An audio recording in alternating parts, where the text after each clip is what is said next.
presented by Nilkamal Music Tarwara Siwan।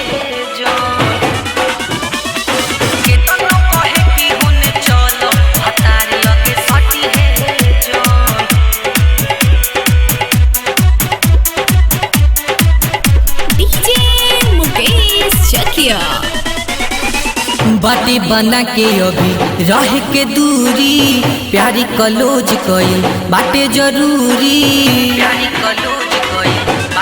ए सखी बाटे बना के अभी रह के दूरी प्यारी कलोज कइल बाटे जरूरी। कुछ मुँह में धराई है कटकटी है जान सखी रे के तनो कहे कि होने चल भतार लगे सटी है जान दीही तो कुछ चटी है जान सखी रे के तनो कहे कि होने चल भतार लगे सटी है जान दीही तो कुछ चटी है जान।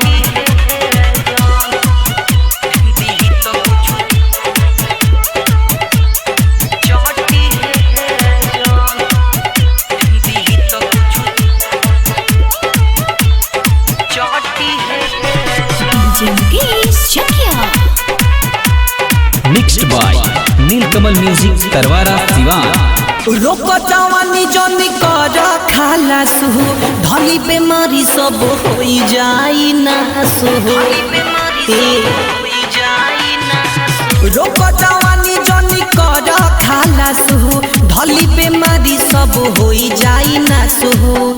अभी कोरावा में धके करवटी है जान सखी रे के तनो कहे कि होने चल भतार लगे सटी है जान दीही तो कुछ चटी है जान सखी रे के तनो कहे कि होने चल यार लगे सटी है जान दीही तो कुछ चटी है जान।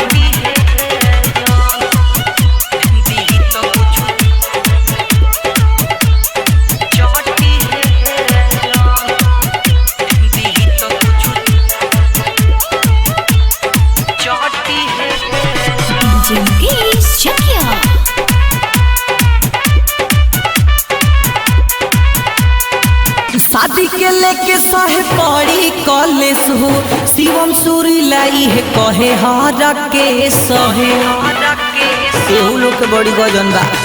शादी के लेके सहे पड़ी कॉलेज हो शिवम सूरी लाई है कहे हारा के सहो तले राधे के संगे चानी कटी है जान सखी रे के तनो कहे कि होने चल यार संगे सटी है जान दीही तो कुछ चटी है जान के तनो कहे कि होने चल यार संगे सटी है जान दीही तो कुछ चटी है जान। Mixed by Nilkamal Music Tarwara Siwan।